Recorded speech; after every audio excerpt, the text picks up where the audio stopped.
Handloom saris అనగానే గుర్తుకొచ్చేవి Savitri handlooms. ఇప్పుడు జూబ్లీహిల్స్ లో గొప్ప ప్రారంభం. నమస్తే, నేను Keshav. Welcome to Suman TV. ఆంధ్రప్రదేశ్లో సంచలనంగా మారింది ముంబై నటి వ్యవహారానికి సంబంధించి గత ప్రభుత్వ హయాంలో జరిగినటువంటి ఆరోపణలు, విమర్శలు, అలానే కేసుల పరంపర. అసలు నిజంగా కిడ్నాప్ జరిగిందా లేదా అనే దగ్గర నుంచి నేరుగా ఆమెను పిలిపించి, బాధితురాల్ని, ఆమె కుటుంబాన్ని పిలిపించి వివరాలు సేకరించే పనిలో పోలీసులు నిమగ్నమయ్యారు. ముఖ్యమంత్రి చంద్రబాబు నాయుడు కూడా ఈ విషయంలో ఎవరు ఇన్వాల్వ్ అయి ఉన్నా కానీ ఎంత పెద్దవారైనా వదిలిపెట్టొద్దు అంటూ స్పష్టమైన సంకేతాలు ఇచ్చారు. ఈ నేపథ్యంలో నిన్న రాత్రి బాధితురాల నుంచి స్టేట్మెంట్ రికార్డు చేశారు ఏపీ పోలీసులు. అసలు ఏం చెప్పారు, ఏం జరిగి ఉండవచ్చు, ఈ అంశాలపైన విశ్లేషణ చూద్దాం. బాధితురాలు పక్షాన అడ్వకేట్గా ఉన్నటువంటి నర్రా శ్రీనివాసరావు గారు మనతో పాటు ఉన్నారు. నర్రా శ్రీనివాసరావు గారు, నమస్కారం. నమస్తే అండి. ఏం జరిగిందండి? ఇప్పుడు ఓవరాల్గా స్టోరీ ముందు బయటకు వచ్చింది, ఎవరో ఏదో లీక్ చేశారన్నారు, వాట్సాప్లో తిరిగింది ఇది అన్నారు, అసలు సంబంధం లేని వ్యవహారం అన్నారు, అంతా గాలి వార్త అన్నారు. చివరికి నోటీసులు ఇచ్చే వరకు కూడా అవతల పక్షాన్ని వెళ్ళారు. ఫైనల్గా ఒక కన్క్లూజన్గా ప్రభుత్వం ఆమె నుంచి కంప్లైంట్ ఆన్లైన్లో తీసుకోవడం, విచారణ కోసం పిలవడం. ఏం జరిగింది ఈ మొత్తం ప్రాసెస్లో? ఈ కేసు గత వారం రోజుల నుంచి మన ఆంధ్రప్రదేశ్లో తీవ్రమైనటువంటి చర్చానీయాంశంగా మారింది. ముఖ్యంగా కొన్ని అంశాల్లో అరెస్టు, ఎఫ్ఐఆర్ తీసుకోవటం, అరెస్ట్ చేయటం, సెర్చ్ చేయటం, సీజర్ ఆఫ్ ద ప్రాపర్టీ, ఈ చట్ట పారామీటర్లలో జరగలేదనేటువంటిది చాలా ఇంపార్టెంట్ చర్చ జరుగుతాం.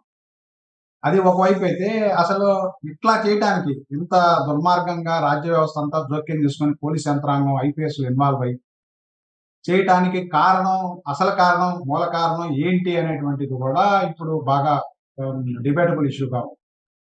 అయితే ముంబైలో ఈ సినీ నటి ఇచ్చినటువంటి ఒక రిపోర్టు కేసుగా నమోదు కావటం, ఆ కేసులో ముద్దాయిగా ఉన్నటువంటి వ్యక్తి అక్కడ ఆ కేసు నుంచి బయటపడటానికి ఆంధ్రప్రదేశ్లో ఈ తప్పుడు కేసు పెట్టించి ఆమె మీద ఒత్తిడి తీసుకొచ్చి ఆమె దగ్గర ఉన్నటువంటి ఆధారాలు సెల్ ఫోన్లోనో, ఎలక్ట్రానిక్ గూడ్స్లోనో, ల్యాప్టాప్లో ఉన్నటువంటి డేటాని రిమూవ్ చేయించి ఆనవాళ్ళు లేకుండా చేసి ఆ కేసులో బయటపడాలనేటువంటి ఒక విస్తృతమైనటువంటి కుట్ర ఉంది అనేటువంటిది ఇప్పటి వరకు వస్తున్నటువంటి అనేకమైనటువంటి వాస్తవాల్ని కలిపి క్రోడీకరించుకుంటే మనకు అర్థమయ్యేటువంటి అంశం.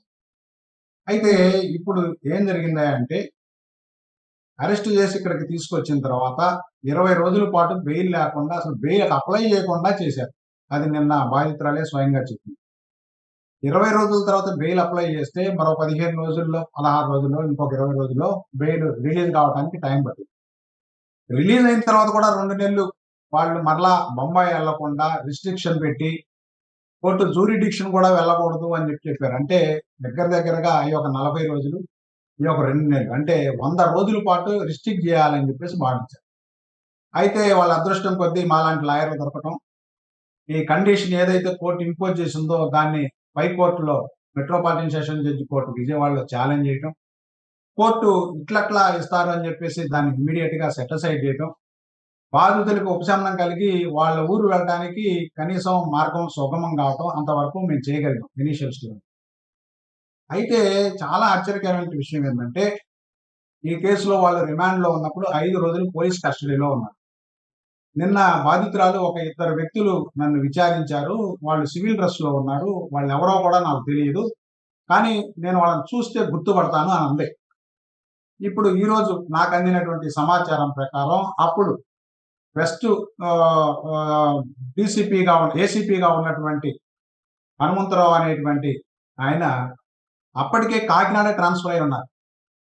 ఆయన మరియు అప్పుడు ఎస్బిసిఐగా ఉన్నటువంటి మరొక సిఐ, ఈ డిఎస్పి, ఈ సిఐ ఇద్దరు సివిల్ దుస్తుల్లో వాళ్ళ ఐడెంటిటీని డిస్క్లోజ్ చేయకుండా 5 రోజుల పాటు ఆమెని కమాండ్ కంట్రోల్ రూమ్ విజయవాడ దీంట్లో నిర్బంధించి, ఖచ్చితంగా ఆ కేసుని మీరు రాజీ చేసుకోకపోతే మీరు ఈ కేసు నుంచి బయటపడటం దుర్లభం, రెండవది మీరు ఎప్పటికీ ఈ కేసులో బెయిల్ పొందలేరు, మూడవది మీకు దేశవ్యాప్తంగా అనేక చోట్ల కేసులు పెట్టి మరలా మీరు పర్మనెంట్ గా మీరు జైల్లో ఉండేటువంటి అవకాశం ఉంది, కాబట్టి మీరు ఆలోచించుకోమని బెదిరించినట్టుగా రాత్రి బాధితురాలే చెప్పింది. ఆ వ్యక్తుల పేర్లు ఎవరైనటువంటిది ఇప్పుడు తెలుసుకుంటే ఈ ఇద్దరని చెప్పారు.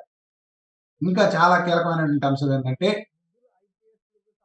ఒక క్లారిటీ ఉంది. మొదటి రోజు నుంచి కూడా ముగ్గురు ఐపీఎస్ల పేర్లు వస్తున్నాయి. ఒక ఇద్దరు అయితే అనుమానం ఎవరనేది తెలియదు అన్నారు. ఇప్పుడు ఆ ఇద్దరిలో క్లారిటీ వచ్చినట్టేనా? ఒక పేరు మీరు చెప్పారు, రెండో వ్యక్తి ఎవరు రెండో అనేది వ్యక్తి పేరు కూడా ఆ పేరు కూడా బయటకు వచ్చిందండి. ఆయన పేరు కాశీ విశ్వనాథ్. అప్పుడు స్పెషల్ బ్రాంచ్ సిఐగా ఉన్నారు. ఒక్క అంశం ఏంటంటే ఏసీపీగా ఉన్నటువంటి వ్యక్తి కాకినాడ ట్రాన్స్ఫర్ అయ్యాడు. కాకినాడ ట్రాన్స్ఫర్ అయినప్పటికీ ఈ కేసులో ఆయన జోక్యం చేసుకుని 5 రోజులు ఇక్కడే ఉన్నాడు. రెండో అంశం ఏంటంటే ఈ కాశీ విశ్వనాథ్ స్పెషల్ బ్రాంచ్ సిఐగా ఉన్నాడు. అప్పుడు వీళ్ళిద్దరూ 5 రోజుల పాటు పోలీస్ కమాండ్ రూమ్ లో ఉండి ఆ అమ్మాయిని విచారించారని చెప్పేసి వాళ్ళ పేర్లు ఈరోజు బహిర్గతమైనాయి. అది ఇప్పుడే మీ ఛానల్కి చెప్తా ఉన్నాను. అంటే గతంలో ఆమె ఏమనుకుందంటే వాళ్ళు కూడా ఇద్దరు ఐపీఎస్ అధికారులు అని అనుకుంది. కానీ వాళ్ళ పేర్లు ఇప్పుడు బయటకు వచ్చినాయి. వీళ్ళే మొత్తం కేసు డైరీ తయారు చేశారు. ఇన్వెస్టిగేషన్ ఆఫీసర్ చాలా నమ్మకంగా వ్యవహరించాడు ఈ కేసులో. వీళ్ళిద్దరూ ఎందుకు ఈ విధంగా వ్యవహరించారనంటే అప్పుడు డీజీపీ స్పష్టంగా ఈ కేసులో వీరిద్దరిని ఇన్వెస్టిగేట్ చేసి ఖచ్చితంగా ఇలా చేయాలని చెప్పేసి ఆదేశించడం మేరకు వాళ్ళిద్దరు డీజీపీకి అతి సన్నిహితంగా ఉండటం వల్ల ఇన్వెస్టిగేషన్ ఆఫీసర్ను కూడా పక్కన పెట్టి వీళ్ళే పూర్తి విచారణాధికారులుగా వ్యవహరించారనేది ఈ రోజు వెల్లడైనటువంటి వాస్తవం. కాబట్టి మనం పరిశీలించిన మొత్తం పూర్వాపరాలను పరిశీలిస్తే చాలా పకడ్బందీగా ఈ కేసులో బాధితురాన్ని ఇన్వాల్వ్ చేయడానికి, అదేవిధంగా ఆమెను ఈ కేసులో ఇరికించి ఈ కేసు ద్వారా ముంబైలో ఉన్నటువంటి కేసుని క్లోజ్ చేసుకోవడానికి ఒక వ్యక్తికి మన ఆంధ్రప్రదేశ్ పోలీస్ యంత్రాంగం యావత్తు డీజీపీ దగ్గర నుంచి డిఎస్పీసీఐ దగ్గర నుంచి అదేవిధంగా సిపి వరకు పూర్తిగా సహకరించారనేటువంటిది వాస్తవం. కానీ ఒక విషయం వీళ్ళు పదే పదే కౌంటర్ ఎలిగేషన్ చేస్తున్నది. ఈమె ఒక హనీ ట్రాపర్, గతంలో కూడా చాలా మందిని ఇలానే వేధించింది. సో ఆమె ఓపెన్గా చెప్తుంది అలాంటి ఏమైనా ఉంటే కేసులు ఉంటే చెప్పండి అని. బట్ పదే పదే ఇదే మాట చెప్తున్నారు. మీకు ఒక క్లయింట్గా దీనికి సంబంధించి క్లారిటీ ఏమైనా ఇచ్చారా? నిన్న ఈ అంశాలకు సంబంధించి సోషల్ మీడియాలోను పత్రికల్లోనూ కొన్ని న్యూస్ ఛానల్స్లో వచ్చినటువంటి వాటిని సేకరించి మా క్లయింట్ని ఇన్స్ట్రక్షన్స్ అడగటం జరిగింది. తెలుగు మీడియాలో ఈ విధంగా వస్తూ ఉంది, మీరు దీనికి ఏం ఎక్స్ప్లెనేషన్ ఇస్తారనంటే ఆమె ఒక్కటే సమాధానం చెప్పింది. భారతదేశంలో ఎక్కడా కూడా నా మీద ఒక్క కేసు కూడా నమోదు కాలేదు. ఈ తప్పుడు కేసు తప్ప నేను ఎడ్యుకేషన్లో చాలా ట్రాక్ రికార్డు ఉంది. అదేవిధంగా ఒక నటిగా నేను అనేక సినిమాల్లో నటించాను. కొత్త సినిమా ఆఫర్లు వస్తూ ఉన్నాయి. నేను ఎట్టి పరిస్థితుల్లోనూ ఎవరిని హనీ ట్రాప్ చేయలేదు. ఒకవేళ ఆ విధంగా హనీ ట్రాప్ చేశానని ఎవరైనా ఆరోపిస్తే వారితో నేను డైరెక్ట్గా ప్రెస్ ముందే మాట్లాడతాను. ఆ విధంగా నిరూపణ చేయగలిగే వాళ్ళు ఎవరైనా ఉంటే ముందుకు రండి అని చెప్పేసి కూడా ఆమె పత్రికాముఖంగాను నిన్న ప్రెస్ మీడియా అందరికీ చెప్పింది. మాకు కూడా ఆ విధంగా ఇన్స్ట్రక్షన్స్ ఇచ్చి మీరు కూడా చెప్పండి మా తరపున అని చెప్పి చెప్పడం జరిగింది. అందుకని నిన్న నేను సిపి గారి ఆఫీసులో ఆమె విచారణ జరుగుతూ ఉన్న క్రమంలో మీడియాను ఉద్దేశించి మాట్లాడుతూ ఆమె వ్యక్తిత్వ హననానికి పాల్పడుతూ కొంతమంది మీడియా ఛానల్స్, అదేవిధంగా ఈ యూట్యూబ్ ఛానల్స్ లేదా కొన్ని పత్రికలు ఆమె మీద నెగిటివ్ ప్రచారం చేస్తున్నాయి. ఒక్కటి నేను మీ మీడియా ద్వారా బయటపెట్టదలుచుకుంది ఏంటంటే, ఒక వ్యక్తికి కొన్ని లోపాలు ఉంటాయి అనుకోండి, ఆ లోపాలను బేస్ చేసుకొని తప్పుడు కేసు పెట్టి చట్ట వ్యతిరేకంగా ప్రవర్తించడానికి ఎవరికైనా అధికారం ఉందా మీరు చెప్పండి. ఒకవేళ కాసేపు ఆర్గ్యుమెంట్ సేక్, మేము కోర్టులో కూడా ఎలానే చెప్తాం, ఆర్గ్యుమెంట్ సేక్ ఆమె దగ్గర కొన్ని లోపాలు ఉన్నాయి, లేకపోతే కొన్ని బలహీనతలు ఉన్నాయి అనుకుందాం, కాసేపు మాట వరుసగా అనుకుందాం, ఉన్నాయని నేను సర్టిఫై చేయట్లేదు.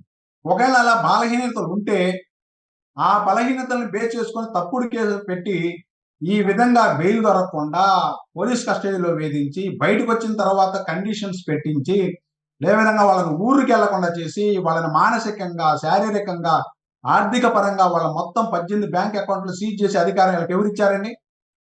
ఈ విధమైనటువంటి అధికారం రాజ్యాంగంలో కానీ చట్టంలో కానీ ఎక్కడైనా ఉందా? భారత రాజ్యాంగం ఏం చెబుతుంది? కానీ ఒక విషయం ఆమె గతంలో చెప్పినటువంటి కొన్ని ఛానల్స్కి ఇచ్చినటువంటి ఇంటర్వ్యూస్లో ఈ కేసుతో పాటు దేశంలో పలు చోట్ల తనపైన కేసులు పెట్టారు, ఆ ప్రయత్నం జరుగుతోంది అని దాని నుంచి సేవ్ చేయాలని రిక్వెస్ట్ చేసింది. ఇప్పుడు ఈ ఒక్క కేసు మాత్రమే ఉంది, మరి ఎక్కడ అసలు కేసులే లేవు అంటున్నారు. అంటే హనీ ట్రాప్ కేసులు లేవా, అసలు ఏ కేసు లేదా ఆమె పైన? మీకు క్లారిటీ చెప్పాల్సింది ఏంటంటే, ఆమె అరెస్ట్ అయ్యి ఇక్కడికి తీసుకొచ్చిన సందర్భంలో పోలీస్ అధికారులు ఆ విధంగా ఆమెను బెదిరించారు. ఓకే. ఓకే, పోలీస్ అధికారులు మీరు ఆ కేసు రాజీ పడకపోతే దేశంలో బెంగాల్లోను, ఢిల్లీలోను అనేకమైనటువంటి రాష్ట్రాల్లో మీరు క్రిమినల్ కేసులు ఎదుర్కోవాల్సి వస్తుంది. మీ మీద తప్పుడు కేసులు పెట్టి, దేశం మొత్తం తప్పుడు కేసులు పెట్టి మీరు పర్మనెంట్ గా మీ ఫ్యామిలీ మెంబర్స్ మొత్తం జైల్లో ఉండేటువంటి ఏర్పాటు చేస్తామని చెప్పి బెదిరించారని మాత్రమే చెప్పింది తప్ప, మీకు స్పష్టంగా మీ ఛానల్ ద్వారా చెబుతుంది ఏంటంటే ఆ ఇన్స్ట్రక్షన్స్ ద్వారా ఎక్కడ ఈ కేసు తప్ప మరొక కేసు ఆమె మీద లేదు. రెండోది, ఆమె మీద వచ్చిన ఆరోపణలో కూడా ఏదైతే 2 ఆరోపణలు మీడియా ద్వారా వచ్చినాయి, ఒకటి ఏషియన్ పెయింట్స్ కు సంబంధించి ఎవరో ఒక వ్యక్తి ఇచ్చేశారని, ఆమె ఆ విషయంలో స్పెసిఫిక్ గా ఇన్స్ట్రక్షన్స్ అడిగితే ఆమె చెప్పింది ఏంటంటే, ఎందుకంటే వాస్తవాలు తెలియాలి, వ్యక్తిత్వ హననం చేసేవాళ్ళు ఇవి కూడా తెలుసుకోవాలి. లేదు నేను మీడియాలోనే చెప్పడం జరిగింది, మీకు ఏదైనా డేటా ఉంటే ఇవ్వండి, మా క్లయింట్ నేనే అడుగుతాను, మీకు ఇన్ఫర్మేషన్ ఇస్తానన్నమాట. డేటా లేకుండా నిన్న ఒక పెద్ద ఆయన ఒక ఛానల్లో మాట్లాడితే ఇష్టం వచ్చినట్టు ఆమె మీద 40 కేసులు ఉన్నాయి, 50 కేసులు ఉన్నాయి అని చెప్పారు. ఏమండి, డేటా ఉంటే ఇవ్వండి, 40 కేసులు బయట పెట్టండి, ఎఫ్ఐఆర్ మీడియాకి ఇవ్వండి, అడగండి, ఎక్స్ప్లెనేషన్ తప్పేమీ లేదుగా.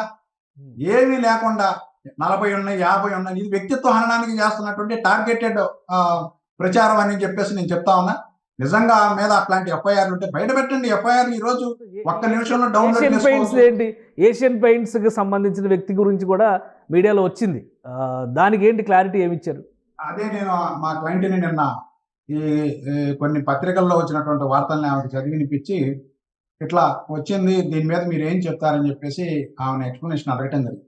ఆమె చెప్పింది ఏంటంటే, నేను మ్యారేజ్ ప్రపోజల్స్ కొంతమంది మధ్యవర్తుల ద్వారా ఆ మ్యారేజ్ ప్రపోజల్ వచ్చింది, వాళ్ళు అన్ని ఏర్పాట్లు చేసుకొని మ్యారేజ్ ఫిక్స్ అవుతున్న సందర్భంలో వాళ్ళు బ్రేక్ చేసేసి నా మీద వ్యతిరేక ప్రచారం చేస్తా ఉన్నారు. ఆ విధంగా అతని మీద నాకు గ్రీవెన్స్ ఉంది, నేను పోలీసులను కూడా సంప్రదించిన మాట ఆ విషయంలో వాస్తవం. మ్యారేజ్ కావాలని ఈ పీపులే ఎవరైతే వీళ్ళు ఉన్నారో వీళ్ళే చెడగొట్టడానికి ఈ విధంగా అన్ని రకాలుగా నా మీద దుష్ప్రచారం చేశారు గతంలో కూడా.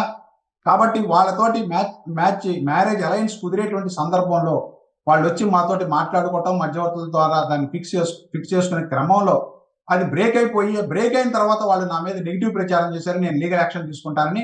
వాళ్ళ మీద కూడా నేను లీగల్ యాక్షన్ తీసుకుంటాను. ఆ తర్వాత ఈ పారిశ్రామికవేత్త విషయం ఒకటి, ఈ 2 అంశాల్లోనూ ఆమె క్లారిటీ ఉంది. నేను ఎవరిని హనీ ట్రాప్ చేయలేదు. ఒకవేళ ట్రాప్ చేశానని కనుక భావిస్తే ఆ వ్యక్తుల్నే చెప్పాలని నేను వాళ్ళతోటే ఓపెన్ డిబేట్ లో పాల్గొంటాను, అది ప్రూవ్ చేయమనండి, దేనికైనా నేను సిద్ధంగా ఉన్నాను, ఏ పనిష్మెంట్ కానీ అంది. కాబట్టి ఆధారాలు లేకుండా నిరాధారమైనటువంటి ఆరోపణలతోటి, అందులో ఇప్పుడు మనం అంటుంది ఏంటంటే, మన ఆంధ్రప్రదేశ్లో రిజిస్టర్ అయినటువంటి కేసు తప్ప ఒప్ప, వాళ్ళ అరెస్టు చట్టబద్ధంగా జరిగిందా, చట్ట వ్యతిరేకంగా జరిగిందా, వాళ్ళ ఇంటి సెర్చ్ చేసే క్రమంలో నిబంధనలు పాటించారా, పాటించలేదా, వాళ్ళు బెయిల్ పొందే అవకాశం లేకుండా నిరోధించారా లేదా, పోలీస్ కస్టడీలో ఉన్నప్పుడు ఆ కేసు రాజీ పడమని ఆమెను ఒత్తిడి చేశారా లేదా, ఇవన్నీ ఇల్లీగాలిటీస్. ఈ ఇల్లీగాలిటీస్ మీద మాట్లాడకుండా ఇంకొక మాట, ఆంధ్రప్రదేశ్ ఉమెన్ కమిషన్, మహిళా కమిషన్ చైర్పర్సన్ ఏం చెప్పారంటే, మహారాష్ట్రలో కూడా మహిళా కమిషన్ ఉంది, నేషనల్ ఉమెన్ కమిషన్ కూడా ఉంది, ఎక్కడా ఫిర్యాదు చేయకుండా మీడియా ముఖంగా ఆమె ఎందుకు రాద్ధాంతం చేస్తుంది అనే ప్రశ్న ఒకటి అడిగారు. దీనికి ఏమైనా సమాధానం ఉందా? మీడియా ముఖంగా ఆమె మీడియాకు రాలేదు. ఆమె ఈ వార్తా కథనం అంతా బయటకు వచ్చిన తర్వాత మీకు చెప్పాల్సింది ఏంటంటే, ఇంకా మీ మీడియా ద్వారా ప్రజలకు చెప్పాల్సింది ఏంటంటే, కనీసం ఈ విషయాలు ఏది కూడా నాతో షేర్ చేసుకోలేదు. ఒక లాయర్గా మేము ఆమెని మార్చి ఏప్రిల్లో ఆమె కేసు డీల్ చేయడం జరిగింది. లాయర్గా నాకు చెప్పలేదు ఇట్లా జరిగింది, పోలీస్ కస్టడీలో జరిగింది. ఎందుకు చెప్పలేదని అంటారు, మీరే చెప్పండి. భయంతో ఈ విధంగా నాకు ఇబ్బంది ఉంది, భౌతికంగా ఇబ్బంది ఉంది, తప్పుడు కేసులు పెడతామని బెదిరించారు. దేశవ్యాప్తంగా తప్పుడు కేసులు పెడితే నా కుటుంబ పూర్వం అయితే నా పూర్వం అవుద్ది, మా తల్లిదండ్రులు చాలా ఓల్డ్ పొజిషన్లో ఉన్నారు, ఫారిన్లో ఉన్నటువంటి వ్యక్తి 3 సంవత్సరాల క్రితం వెళ్ళినటువంటి వాళ్ళ తమ్ముడి మీద కూడా, వాళ్ళ బ్రదర్ మీద కూడా కేసు పెట్టినటువంటి పరిస్థితి ఉంది. కాబట్టి భయపడి నాకు చెప్పలేదు. అయితే ఆమె ముంబై వెళ్ళిన తర్వాత తన కేసు ఈ విధంగా క్లోజ్ చేశారు, పోలీస్ కస్టడీలో ఉన్నప్పుడు నేను అందుబాటులో లేని క్లోజ్ చేశారని తెలుసుకున్న వెంటనే ఇక్కడ కేసు రాజీ అవుతుందని ముందు ప్రయత్నం చేసింది. కానీ దుర్మార్గంగా ఏంటంటే, అక్కడ కేసు అయితే రాజీ చేసుకున్నారు, కానీ ఈ కేసు ఇంతే పెండింగ్ లో పెడితే భవిష్యత్తులో ఏమో నోరు నెదపదు అనే ఉద్దేశంతో ఈ కేసు విత్డ్రా చేసుకోలేదు. ఆమె పదే ప్రయత్నం చేసి ఒక కంక్లూజన్కి వచ్చింది ఏంటంటే, నన్ను కావాలని టార్గెట్ చేసి, నన్ను మాట్లాడనీయకుండా చేసి, నా నోరుని గ్యాగ్ చేసేసి, మా కుటుంబం మొత్తాన్ని బెదిరించి నన్ను చేశారు, ఇట్లా ఎంతకాలం చేయగలరు అని ఇప్పుడు తెగించి మీడియా ముందుకు వచ్చింది. అంతే తప్ప ఇప్పుడు ఉమెన్ కమిషన్ దగ్గరికి వెళ్ళినా ఇంకొక చోటకి వెళ్ళినా అల్టిమేట్ గా రావాల్సింది విజయవాడ. ఎందుకని ఈ కేసుకి ఆరిజిన్ విజయవాడ. ఇక్కడికి వచ్చి కేసు రిపోర్ట్ చేయాలి. అందుకని ఆమె సరైన వెన్యూకి వచ్చేసి రిపోర్ట్ చేస్తుంది ఈ రోజు. ఉమెన్ కమిషన్ కి వచ్చినా ఇంకో కమిషన్ కి వచ్చినా అల్టిమేట్ గా ఆమె మీద జరిగినటువంటి నేరం ఫాల్స్ కేసు పెట్టడం అనేటువంటి విజయవాడలో జరిగింది. ఇక్కడే ఆమెను బెదిరించడం జరిగింది. ఇక్కడే ఇల్లీగల్ కస్టడీ పెట్టడం జరిగింది. కాబట్టి వేదిక ఏది అనేటువంటిది ఆమె ఇష్టం అండి. ఆమె చూస్ చేసుకుంటది. ఉమెన్ కమిషన్కి వెళ్తుందా, ఇంకో చట్టపరమైనటువంటి ఎవెన్యూస్ ఏంటి అనేటువంటిది ఆమె బాధితురాలు నిర్ణయించుకుంటది. మీడియానో లేకపోతే ఇంకొకళ్ళు వెస్టెడ్ ఇంట్రెస్ట్ తోటో నిర్ణయించేది కాదు ఇది. కాబట్టి ఆమె చెబుతుంది ఏంటంటే మీడియా ఆమె ఎక్కాలని ఫస్ట్ అనుకోలేదు, మీడియాకు రావాలని కూడా కోరుకోలేదు. ఆమె తన మీద ఉన్న ఫాల్స్ కేసుని డ్రాప్ చేయమంది. ఫిబ్రవరిలో పెట్టినటువంటి ఫాల్స్ కేసు మార్చిలో ఆమె కేసుని అయితే విత్డ్రా చేశారు, కానీ ఆమె కేసుని అయితే క్లోజ్ చేశారు. కానీ ఆమె మీద ఉన్న కేసుని ఆగస్టు వరకు, ఈ రోజు వరకు, ఆగస్టు కంప్లీట్ అయ్యేంత వరకు క్లోజ్ చేయలేదు. కారణం ఏంటి? ఆ కేసు విత్డ్రాయల్ కోసమే కదా ఈ కేసు పెట్టింది. స్పష్టం అవుతుంది కదా మీడియా ద్వారా. ఆ అగ్రిమెంట్స్ మీరు చూశారు కదా, మీకు పంపిస్తాను చూడండి. ఆ అగ్రిమెంట్ లో ఏముందో, ఆ అగ్రిమెంట్ లో ప్రాపర్టీ ఉందా, అసలు షెడ్యూల్ ఎక్కడైనా మెన్షన్ చేశారా ఆ ప్రాపర్టీ? ఇప్పుడు ఆమె పోలీసులకి ఇన్ఫర్మేషన్ విచారణ సందర్భంలో ఆమె ఇచ్చిన వివరాల తర్వాత మళ్ళీ కొత్త అంశాలు వస్తున్నాయి. ఎవరికైతే ప్రాపర్టీ అమ్మాలని చెప్పని అనుకున్నారో వాళ్ళందరూ కూడా అసలు మాకు సంబంధం లేదు, మా ఆధార్ కార్డులు ఉపయోగించారంటూ మీడియాలో ఇప్పుడు మళ్ళీ కొత్తగా కథనాలు వచ్చినాయి. ఏంటి వాళ్ళ పాత్ర ఏంటి? మీకు ఏదైనా దానిపైన ఇన్ఫర్మేషన్ ఉందా? వాస్తవం అంటే, ఎందుకంటే ఒక ఇద్దరిని ఊరికే మధ్యలో అడ్డం పెట్టి ఆ కుక్కల విద్యాసాగర్ అనేటువంటి వ్యక్తి ఈరోజు నంగనాచి కబుర్లు చెప్తా ఉన్నాడు. వాళ్ళిద్దరిని ఊరికి ఆధార్ కార్డులు తీసుకొని చేశారు. ఏదేమైనా మరి నిందితుడికి సహకరించినటువంటి వాళ్ళు కూడా ఏమవుతారు ఈరోజు? మరి ఆ స్టేట్మెంట్స్ నమోదు చేయడం జరిగింది పోలీసు వాళ్ళు. దుర్మార్గం అంటే 2వ తారీఖు ఎఫ్ఐఆర్ ఇస్తే 2వ తారీఖు 7 విట్నెస్లు ఎగ్జామిన్ చేస్తారు. ఎట్లా చేస్తారు? ఎక్కడెక్కడ ఉన్న విట్నెస్లను తీసుకొచ్చి ఎగ్జామిన్ చేసేస్తారు ఇమీడియట్ గా అదే రోజు. అసలు మీరు చెప్పండి, మీరు జర్నలిస్ట్ చాలా సమర్థంగా పోలీసు అధికారులు చాలా సమర్థంగా వ్యవహరించారు. చాలా సమర్థంగా వ్యవహరించారు. అందుకే ఇప్పుడు ఆ సమర్థత బయటపడుతుంది. మంచిదే, చాలా సమర్థవంతంగా వ్యవహరించారు. ఇప్పుడు ఈ కేసులో కూడా పోలీసు అధికారులు అంతే సమర్థవంతంగా వ్యవహరించాలి. మరి ఇప్పుడు ఈ కేసు జరుగుతుంది కదా, ఆమె కూడా ఒక రిపోర్ట్ పెట్టింది కదా, అంతే సమర్థవంతంగా వ్యవహరించమని అప్పుడు అప్రిషియేట్ చేద్దాం. ఎందుకంటే 2వ తారీఖు రిపోర్ట్ ఇస్తే ఫారిన్ పాస్పోర్ట్ తీసుకోవడానికి నేను 25 సంవత్సరాల నుంచి క్రిమినల్ లాలో చాలా పెద్ద పెద్ద కేసులు చేశాను. డెత్ పెనాల్టీ విధించినటువంటి కేసుల్లో కూడా ఇప్పట్లు ఇప్పించాం. అనేక పెద్ద పెద్ద కేసులు చేశాం. నేను చూడలే మరి ఫారిన్ పాస్పోర్ట్ ఒకే రోజు గంటలో ఫారిన్ పాస్పోర్ట్ వచ్చినటువంటి కేసు ఇదే. కావాలంటే హిస్టరీలో రాద్దాం, భారతదేశ హిస్టరీలో ఈ క్రిమినల్ సైడ్ లో 1 గంటలో ఫారిన్ పాస్పోర్ట్ తీసుకున్నటువంటి కేసుగా ఇది చరిత్రలో నిలిచిపోద్ది. అదే విధంగా సెర్చ్ వారెంట్ కూడా అదే రోజు తీసుకున్నారు. అసలు సాక్షులు ఎప్పుడు విచారించారు, సెర్చ్ వారెంట్కి ఎప్పుడు వేశారు, ప్రైమా ఫేసి మెటీరియల్ ఎప్పుడు వచ్చింది? ఇంకో విచిత్రం చెప్పమంటారా? ఇక్కడి నుంచి 2 రోజుల ముందే వెహికల్స్ బయలుదేరి బొంబాయి వెళ్ళిపోయి అదే వెహికల్స్ లో వాళ్ళని తీసుకొని ఇక్కడికి వచ్చారు. అంటే మీకు ఏం అర్థం అవుతుంది? ఎఫ్ఐఆర్ కంటే ముందే ఒక పకడ్బందీ ప్లాన్ తోటి వెహికల్స్ అక్కడికి తరలించి అదే వెహికల్స్ లో తీసుకొచ్చారు. సీసీ కెమెరాలు, ఫోన్ డేటా ఇవన్నీ బయటకు వస్తాయి. వచ్చినప్పుడు ఏ అధికారులు దీంట్లో ఉన్నారు, ఎంత పెద్ద అధికారులు ఉన్నారు, ఎవరెవరు ఉన్నారు అనేటువంటిది 4-5 రోజుల్లోనే మీకు వెల్లడవుతుంది. తొందర ఎందుకు? చూద్దాం. మంచి ఫాస్ట్ రికార్డు ఉంది కదా, చాలా చక్కగా చాలా ఫాస్ట్ గా చేశారు కదా ఇన్వెస్టిగేషన్. అదే ఫాస్ట్ గా ఇప్పుడు కూడా చేయమనండి. ఒకవేళ ఫాల్స్ కేసు అయితే ఫాల్స్ కేసు అయినా పెట్టమనండి, చూద్దాం ఏం జరుగుతుందో. ఏంటంటే సమర్థులైన అధికారుల పైన బురద జల్లడం ఒకటి, రెండోది అప్పటి ప్రభుత్వంలో కీలకమైన ఆల్రెడీ లీగల్ నోటీసులు కూడా ఇచ్చారు. అక్కడ ప్రభుత్వంలో ఉన్నటువంటి సలహాదారుల మీద తప్పుడు ప్రచారం చేస్తున్నారు అని. సో దీన్ని ఏ విధంగా చూడాలి, ప్రజలు ఏ విధంగా అర్థం చేసుకోవాలి?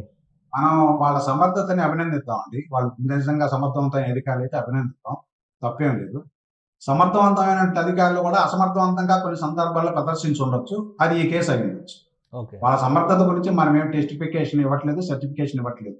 వాళ్ళ సమర్థతను మనం అభినందిద్దాం. వాళ్ళ పెద్ద కేసుల్లో, మంచి కేసుల్లో మంచి ఇన్వెస్టిగేషన్ చేస్తే మేము అభినందిస్తాం. కానీ ఈ కేసులో సమర్థత ప్రదర్శించలేదు. కావాలని కొన్ని వెస్టెడ్ ఇంట్రెస్ట్ పనిచేయడం ద్వారా వాళ్ళకు అనుకూలంగా ఒక్క రోజులోనే ఎఫ్ఐఆర్, ఒక్క రోజులోని ఇన్వెస్టిగేషన్, ఒక్క రోజులోని ఫారిన్ పాస్పోర్ట్, ఒక్క రోజులోని సెర్చి వారెంట్, నెక్స్ట్ రోజు వెళ్ళి అరెస్ట్ చేయటం, అది కూడా సెర్చి సీజర్ చేస్తే ఏమండి, నేను మిమ్మల్ని మీ మీడియా ద్వారా ఒక్క అంశాన్ని తెలియజేసుకున్న ప్రేక్షకులందరికీ, సెర్చి చేసిన తర్వాత ఏమేమి సెర్చి చేశారు, సెర్చి ఆర్టికల్స్ ఏం సీజ్ చేశారు అనేటువంటిది రిపోర్ట్ ఇవ్వాలా లేదా? యజమానికి రిపోర్ట్ ఇవ్వాలా లేదా? ఇచ్చారా ఈ కేసులో? అసలు వాళ్ళకి ఏమి సెర్చ్ చేసింది, ఏమి సీజ్ చేసింది అనేటువంటిది వాళ్ళని డార్క్ లో పెట్టేసేసి వాళ్ళని బంధించేసేసి ఒక పక్కన బంధించేసేసి వాళ్ళ ఇంటి మొత్తాన్ని వాడు స్వాధీనం చేసుకొని వాళ్ళ ఇంట్లో ఏ దొరికితే దాన్ని మొత్తాన్ని స్వాధీనం చేసుకొని దొంగల్లాగా దోపిడీ దొంగల్లాగా వ్యవహరించడం. ఏంటి బంగారం ఉంగరం పోయింది అని అంటున్నారు, ఇవన్నీ నిజమేనా? బంగారం ఉంగరం ఒకటి మిస్ అయింది, అన్ని ఏమేం పోయింది, ఏం జరుగుతుంది అనేటువంటిది నెక్స్ట్ వస్తుంది. కానీ ముందు కేసు పరిమితం అవుదాం. మిగతా అన్ని పోలీసులు ఎట్లా దోపిడీ వ్యవహరించారు, దొంగతనంగా వ్యవహరించారు ఇవి కూడా బయటకు వస్తాయి. కానీ ఈ కేసుకు సంబంధించి సెర్చ్ సీజర్ జరిగిన తర్వాత ఏమి సెర్చ్ చేసి ఏమి సీజ్ చేశారు అనేటువంటిది ఓనర్లకు ఇవ్వలేదు. దానివల్ల వాళ్ళు రిమాండ్ అయ్యేంత వరకు కూడా రిమాండ్ రిపోర్ట్లో మెన్షన్ చేయటం తప్ప వాళ్ళకి సమాచారం ఇవ్వలేదు. రెండోది 16 గంటల పాటు సీనియర్ సిటిజన్స్ వాళ్ళు 73 ఏళ్ళు 68 ఏళ్ళు వాళ్ళ తల్లిదండ్రుల్ని అంత దూరం ట్రావెల్ చేయనిస్తారా? ఇది సాధ్యమేనా? ఎంత మానసిక క్షోభకు గురై ఉంటారు వాళ్ళు. అంటే మనం అంటుంది ఈ కేసులో ఎన్ని ఇర్రెగ్యులారిటీస్ ఇల్లీగాలిటీస్ జరిగినాయి అనేదే మా ప్రశ్న. దీంట్లో పొలిటికల్ వ్యక్తులు ఉన్నారా లేకపోతే ఇంకొకరు ఉన్నారా మాకు సంబంధం లేదు. అవన్నీ బయటకు వస్తాయి. ఇదంతా తప్పుడు ప్రచారం అని లీగల్ నోటీసులు కూడా ఇచ్చారు. దానికి సంబంధించి గత ప్రభుత్వంలో సలహాదారుగా ఉన్నటువంటి ఒక వ్యక్తి మీడియా సంస్థలకి లీగల్ నోటీసులు ఇచ్చారు. ఇదంతా తప్పుడు ప్రచారం, లేనిపోని ఇంటర్వెన్షన్స్ క్రియేట్ చేస్తున్నారు అని చెప్పని లీగల్ నోటీసులు ఇచ్చారని సమాచారం వచ్చింది. సో నేను మీ మీడియా ద్వారా ఒక ప్రశ్న ఏదలుచుకున్నాను ఏంటంటే, ఈ కేసు ఇన్వెస్టిగేషన్ లో కింది స్థాయి అధికారుల దగ్గర నుంచి పై స్థాయి డీజీపీ అధికారి వరకు ఒక 20 మంది ఉన్నారు. వాళ్ళ కాల్ డేటాని స్వచ్ఛందంగా వాళ్ళే బయట పెడతారా అనేది కనుక్కోండి. వాళ్ళ కాల్ డేటాని వాళ్ళు స్వచ్ఛందంగా బయట పెడతారా లేదా? లేదు వాళ్ళ వాట్సాప్ సందేశాలు ఏవైతే ఉంటాయో ఆ రిట్రైవ్ చేసేసి ఆ వాట్సాప్ సందేశాలను బయట పెడతారా? లేదు వాళ్ళ మూవ్మెంట్స్ ఆ టైంలో ఇప్పుడు మేము ఎవరెవరైతే అధికారుల పేర్లు చెప్పామో వాళ్ళ మూవ్మెంట్స్ వాళ్ళంతలో వాళ్ళు స్వచ్ఛందంగా వెల్లడించమనండి. తప్పు ఒప్పో తేలిపోద్ది. వాళ్ళు ముంబై వెళ్ళలేదా? ఒక రోజులోనే ముంబై చేరుకోలేదా? అరెస్ట్ చేయలేదా? ఇది ఒక సివిల్ కేసు అండి. 467లో 10 years ఇంప్రిజన్మెంట్ ఉంది. మిగతా సెక్షన్స్ అన్ని కూడా 7 సంవత్సరాల లోపు జైలు శిక్ష విధించదగిన కేసులండి. సివిల్ కేసులో అంత హరిబరి ఏందండి నీకు? ఒక్క రోజులో ఎఫ్ఐఆర్ తీసుకొని ఒక్క రోజులోనే మొత్తం కంప్లీట్ చేసుకొని పాస్పోర్ట్ తీసుకొని అక్కడ అరెస్ట్ చేసి ఇంతమంది పోలీస్ అధికారులు వెళ్ళి వచ్చిన తర్వాత మళ్ళీ పోలీస్ కస్టడీలో 5 రోజులు పోలీస్ కస్టడీకి తీసుకొని ఆమె ఏం చెప్పింది అంటే, మీరు గమనించండి, కోర్టు ఆర్డర్ కూడా చూసుకోండి కావాలంటే, బెయిల్ ఆర్డర్లు ఏముందో. కోర్టుకి సీజర్ మెటీరియల్ని పోలీస్ అధికారులు సమర్పించలేదు. బెయిల్ డిస్పోజ్ అయ్యేంత వరకు సమర్పించలేదు. ఎందుకు సమర్పించలేదంటారు మీరు చెప్పండి. కారణం ఏమై ఉంటుందో మీరే ఊహించండి. కాబట్టి వాళ్ళకి కావాల్సింది ఫోన్ డేటా, అదేవిధంగా ఎలక్ట్రానిక్ గ్యాడ్జెట్స్లో ఉన్నటువంటి డేటా. ఆ డేటాని ఆమె పాస్పోర్ట్ అవన్నీ చెప్పకపోయేసరికి 5 రోజులు ఆమె హింసించారు, మానసికంగా హింసించారు. మళ్ళా దాన్ని ఎక్స్పర్ట్ని చేసుకొచ్చి దాన్ని ఓపెన్ చేయడానికి ప్రయత్నం చేశారు. ఆమె ఐపీ అడ్రస్ కూడా తర్వాత బయటకు వచ్చిన తర్వాత ట్రేస్ చేసుకుంది. అంటే దీని అర్థం ఏంటి? ఒక డేటా నీకు ఎందుకు కావాల్సి చేశారా? ఇంతకీ డేటా బ్రేక్ చేశారా? ఆ డేటా చెప్పాలని మరి వాళ్ళ పొజిషన్ లో ఉంది కాబట్టి ఆమె క్లారిటీ ఉంటుంది కదా, ఓపెన్ చేశారా లేదా అనేది క్లారిటీ వచ్చిందా? ఖచ్చితంగా ఓపెన్ చేశారు. అది ఒక ఎక్స్పర్ట్ ద్వారా ఓపెన్ చేశారు. దాంట్లో వాళ్ళకి కావాల్సిన డేటా వరకు డిలీట్ చేసుకున్నారు. ఇప్పుడు అదే ప్రశ్న, ఇవన్నీ ఇన్ని ట్యాంపరింగ్లు ఎందుకు చేయాలి? ఇంత హరిబరి ఎందుకు చేయాలి? ఇలాంటి అరెస్ట్ ఎందుకు చేయాలి? బెయిల్ రాకుండా ఎందుకు చేయాలి? ఒకటా ఇల్లీగాలిటీ? ఒకటి కాదే, 100 ఇల్లీగాలిటీస్ ఈ కేసులో. నెక్స్ట్ ఏంటి మరి? పోలీస్ అధికారులు విచారణ జరిపారు. ఇప్పుడు డేటా కావాల్సిన ఇన్ఫర్మేషన్ తీసుకున్నారు. వాళ్ళు ఆల్రెడీ డేటా చౌర్యం కూడా చేశారని మీరు అంటున్నారు. ఆమె వస్తువులు పోయినాయని చెప్తున్నారు. న్యాయం జరగాలంటారు. Next course of action police side నుంచి కానీ గవర్నమెంట్ సైడ్ నుంచి కానీ ఏముండొచ్చు? ముందు కేసు క్లోజ్ చేయాలండి. ఇది ఫాల్స్ కేసు. ఎందుకో చెప్పంటారా? ఏదైతే ప్రాపర్టీ ఈ ట్రాన్సాక్షన్ ఇన్వాల్వ్ అయిందో ఆ ప్రాపర్టీ ఆయన బ్యాంకుల్లో తనఖా పెట్టాడు, ఏపీఎస్ఎఫ్సిలో తనఖా పెట్టాడు.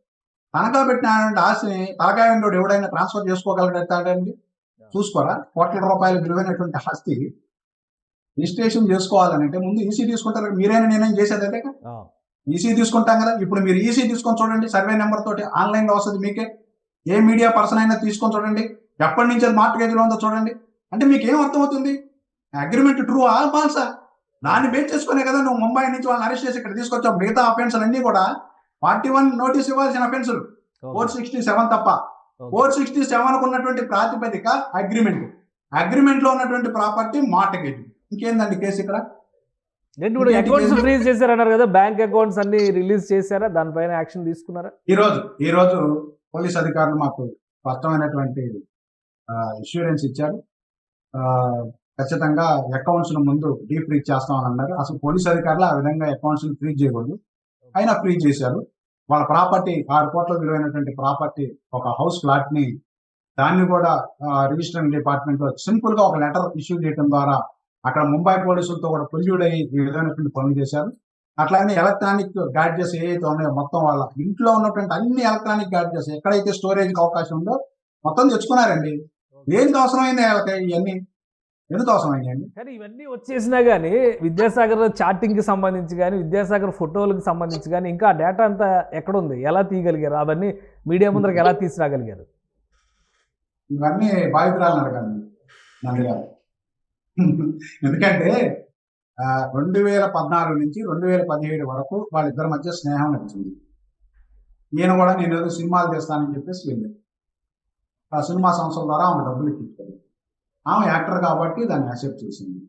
ఆ తర్వాత దాన్ని అడ్వాంటేజ్ గా తీసుకొని అతను ఏదో చేయాలనుకోండి, పెళ్లి చేసుకోవాలని ప్రపోజల్ పెట్టాడు. ఆమె తిరస్కరించారు. ఆమె చెప్పింది ఓపెన్. 2017లో వాళ్ళ యొక్క సంబంధాలు మొత్తం కట్ అయిపోయింది. 17 నుంచి 2024 వరకు ఎన్ని సంవత్సరాలు ఉందండి? 7 సంవత్సరాలు. మరి నిజంగా ఆయన గనక ఈ విధంగా థ్రెటన్ చేసి అవి చేసి ఇది చేసి ఉంటే పోలీస్ రిపోర్ట్ ఎవడియొద్దన్నాడు? 17 నుంచి ఈ రోజు వరకు ఇవ్వచ్చు కదా. నిజంగా ఆ విధంగా నిజంగా బాధించింది, ఇబ్బంది పెట్టింది, కోర్టులు తీసుకుందని ఆయన ఆరోపణ చేశాడు కదా. చేస్తే ఎవరు రిపోర్ట్ ఇవ్వద్దన్నారు? నువ్వు తప్పుడు రిపోర్ట్ ఇచ్చి అసలు లేని ప్రాపర్టీని ఉన్నట్టుగా చూపించి, తనఖాలో ఉన్నటువంటి ప్రాపర్టీని, బ్యాంకులో పెట్టినటువంటి ప్రాపర్టీని అవి చూపించి, దాని ద్వారా ఒక అగ్రిమెంట్ని క్రియేట్ చేసి ఒక ఆడబూతుని తీసుకొచ్చి, అది కూడా రాష్ట్రంగానే, రాష్ట్రంలో తెలుగు తెలియనటువంటి ప్రదేశానికి అక్కడ ప్రభుత్వం లేదా అక్కడ ప్రభుత్వంలో ఉన్నటువంటి కీలక అధికారులు కూడా ఈ కేసు పరిధిలోకి వస్తారా? ఏపీలో ఉన్నటువంటి అధికారులతోనే సరిపోతుందా ఇది? అక్కడ కేసు అక్కడ చూసుకుంటారు. ఆల్రెడీ ఆమె 1/8/2024 తేదీన అక్కడ కమిషనరేట్ లో ఫిర్యాదు చేసింది. ఈ విధంగా ఇల్లీగాలిటీ జరిగి దానికి సంబంధించి ముంబై పోలీసులు కూడా సహకరించారని. ఒక వ్యక్తి ఎంతమంది మీద పోరాడగలదండి మీరు చెప్పండి? అలాంటి లాయర్ ఉన్నారు కాబట్టి, లీగల్ యాక్యుమెంట్ ఉంది కాబట్టి ఇవన్నీ చేయగలిగాం. అదే ఒక సామాన్యుడు ఉన్నాడు అనుకోండి, మేము కూడా పబ్లిక్ స్పిరిట్ తో పనిచేసే లాయర్లం కాబట్టి ఇదంతా సాధ్యమైంది. లేకపోతే ఫీజు రాకుండా ఏ లాయర్ రాడు. నిన్న మా 10 మంది జూనియర్లు మొత్తం లీగల్ టీం సహకరించారు. ఎందుకని? ఇల్లీగాలిటీస్ ఉన్నాయి కాబట్టి మేము ఇల్లీగాలిటీని ప్రశ్నించదలుచుకున్నాం. మాకేం పొలిటికల్ మోటివేషన్స్ లేకపోతే ఇంకోటో లేవు. మా ఆయనకి ఎవరు లేరు, రాజకీయవేత్తలు ఎవరు వచ్చి మమ్మల్ని ప్రోత్సహించారు. మా పని ఏంటంటే ఒక సోషల్ ఇంజనీర్గా వాళ్ళకి లీగల్ అసిస్టెన్స్ చేయాలి కాబట్టి చేసాం. మామూలు సామాన్యుడు ఇంతమందితో పోరాడగలదా? ముంబై పోలీసులతోటి, విజయవాడ పోలీసులతోటి, లేకపోతే ఆంధ్రప్రదేశ్ పోలీసులతో పోరాడగలదు? సాధ్యమే అసలు. అందులో రాష్ట్రం భాష కానీ భాష ఇక్కడికి వచ్చి వాళ్ళకి ఏం అర్థం కాదు. ఏం చెప్పగలుగుతారు వాళ్ళు? ఎట్లా కమ్యూనికేట్ చేయగలుగుతారు? సాధ్యమే లేదు. ఇప్పుడు వాళ్ళు మొత్తం ఆర్థిక పరమైనటువంటి అకౌంట్స్ అన్ని సీజ్ చేశారు. వాళ్ళు అసలు ఎట్లా రావాలి ముంబై నుంచి ఇక్కడికి? ఉంది. అందుకని ఏదో మీలాంటి మీడియా సంస్థలు బయటికి తీసుకొచ్చి పబ్లిక్ అందరూ సపోర్ట్ చేశారు కాబట్టి వాళ్ళు ఇప్పటికన్నా బయటకు వచ్చి సమాధానం చెప్పగలుగుతున్నారండి. అట్లాంటి వ్యక్తుల్ని మీరు వ్యక్తిత్వ హననం చేస్తే ఎలాగండి? పద్ధతేనా అసలు? అది ఆలోచించమనండి ఆ మీడియా సంస్థలను కూడా. లేదు నిజంగా వాళ్ళ దగ్గర డేటా ఉంది అనుకోండి, నాకు ఇవ్వమనండి, నేనే మా క్లయింట్ దగ్గర ఇన్స్ట్రక్షన్స్ తీసుకొని చెప్తాను.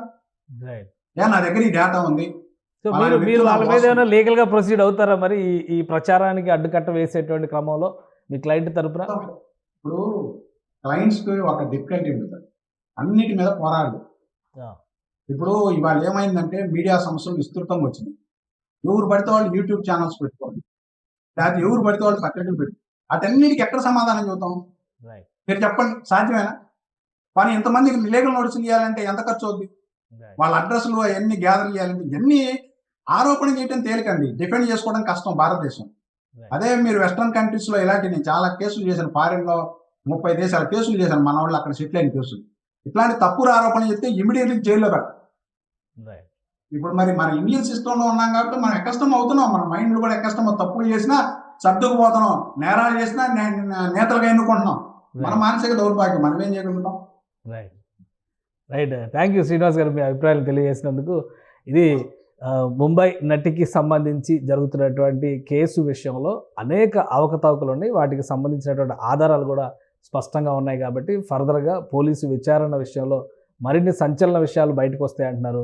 అలానే గుర్తు తెలియని, నిన్నటి వరకు పేర్లు తెలియని అధికారులుగా పేర్కొన్న వాళ్ళకి సంబంధించినటువంటి డేటా కూడా క్లియర్గా ఇప్పుడు బయటకు వచ్చింది. కాబట్టి కేసులో ఇన్వాల్వ్ అయిన వాళ్ళందరినీ కూడా టెక్నికల్గా ప్రూవ్ చేయడానికి కావాల్సినటువంటి సాక్ష్యాలను సేకరించే పనిలో ఉన్నట్టుగా నర్రా శ్రీనివాస్ గారు విశ్లేషిస్తున్నారు. ఇది special discussion. Keep watching. Suman టీవీలో మీ పర్సనల్ అండ్ బిజినెస్ ప్రమోషన్స్ కోసం కింది నెంబర్కి కాంటాక్ట్ చేయండి.